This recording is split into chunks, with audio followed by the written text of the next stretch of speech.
Sabbath, February 28, 2026, the United States and the State of Israel conducted joint military activities in the Gulf region, dubbed by the U.S. as Operation Epic Fury and by Israel as Operation Roaring Lion. Israeli Air Force jets entered Iran in what was the largest Israeli operation of its kind, striking numerous military targets, one of which eliminated the supreme leader of Iran, Ali Khamenei. Other strikes targeted several high-ranking officials of Iran. Prior to these strikes, the Iranian government and its allies massacred over 36,500 protesters in early 2026, during the largest protests in Iran since 1979.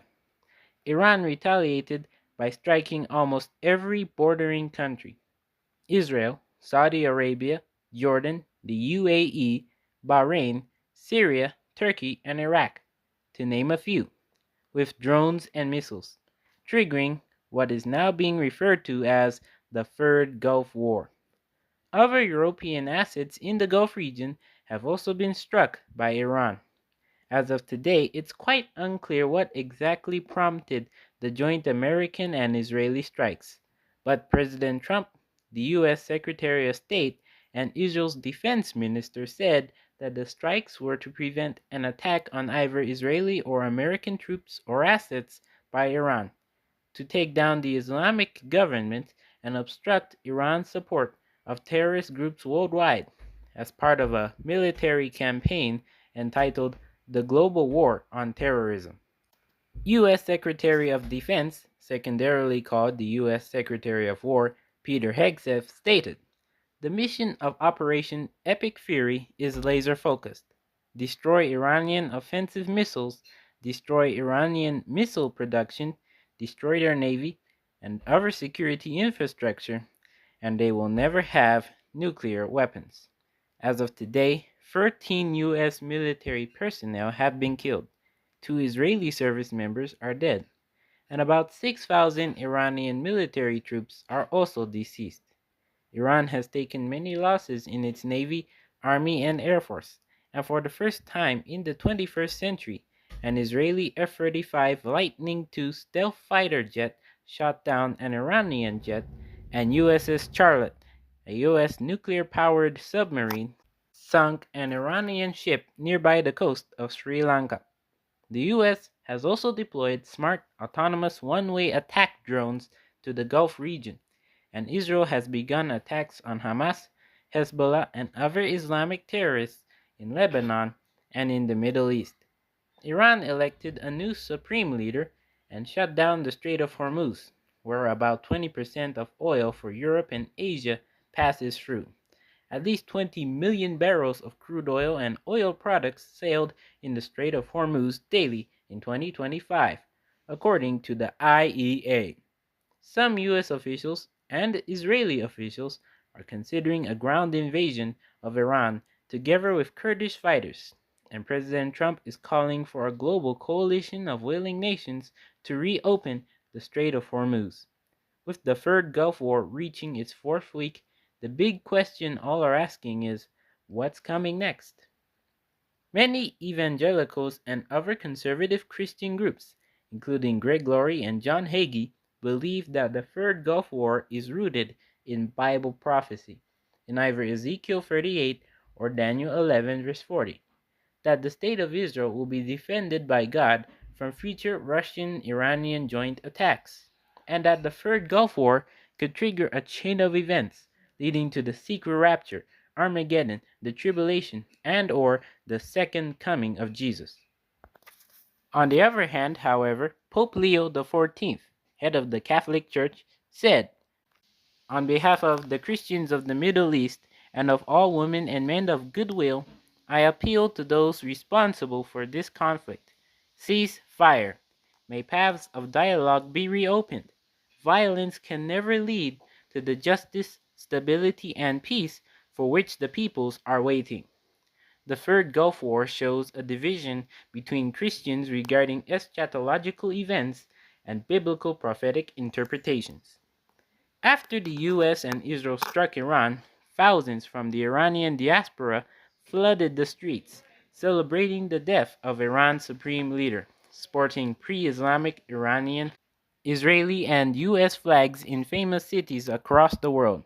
Most Republicans, the Israeli public, a few Arab and NATO countries, and Christian conservative commentators supported the strikes.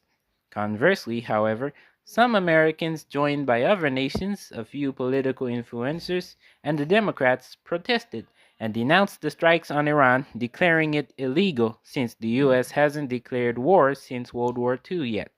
Whatever happens next, only God knows. So is the Third Gulf War a prelude to the Battle of Armageddon? Has Armageddon already begun, or is it coming soon? Will the state of Israel engage in conflict with a massive coalition of Russia and its allies in an epic global battle that occurs somewhere in northern Israel? And are the events of the past few weeks actually foretold in Daniel 11 verse 40 or Ezekiel 38? A proper interpretation to these prophecies will reveal the answer is no. Gog and Magog are symbols of the enemies of God's people, and Magog's coalition is a symbol of Satan's final diabolical attempt to rally the world to fight God and those who keep his commandments. See Revelation 12 verse 17 and chapter 16 verse 16. The Battle of Armageddon is actually a final major conflict in an age-old universal military campaign by Satan against God, aptly named the Great Conflict. This battle began when Satan defied the government of God and deceived a third of the heavenly angelic forces. Revelation 12 verse 4, Isaiah 14 verses 12 to 14, and Ezekiel 28 verse 15. He then orchestrated a war in heaven, which he lost, according to Revelation 12 verse 7 to 9.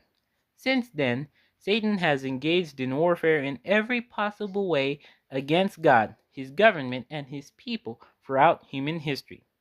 And the book of Revelation warns that satanic activities on earth will increase exponentially, including false miracles and deceptive apparitions. See Revelation 16:15, Matthew 24 verse 24 to 26, and 2 Corinthians 11 verse 14.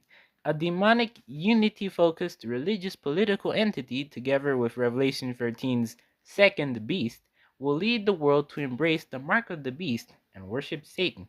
See Daniel 11 verse 42 to 43 and Revelation 13 verse 15 to 18. When every soul on planet Earth has made a decision to either worship God or Satan, see Revelation 22 verse 11, then, and only after then, will God respond to Satan's deceptions with the 7 last plagues. See Revelation 16. Are you afraid of Armageddon, the tribulation, the mark of the beast, or the 7 last plagues? You don't have to be. When you make the Lord your refuge and strength, a very present help in trouble, you won't fear, even though the earth be removed, and though the mountains be carried into the midst of the sea. See Psalm 46 verses 1 and 2. The final outcome of the great conflict and the battle of Armageddon is that King Jesus will defeat Satan and his agents on earth. See Revelation 19 verse 19 to 21 and Daniel 12 verse 1 to 3. If you take a stand with Christ and his people, you will survive the coming conflict and tribulation, and stand among Christ and his victorious saints. See Acts 14 verse 22, Matthew 24 verse 13, Revelation 15 verse 2, and Revelation 20 verses 4 to 5. Thank you for watching. Please don't forget to like, share, subscribe, and click the QR code here to donate to keep this ministry going.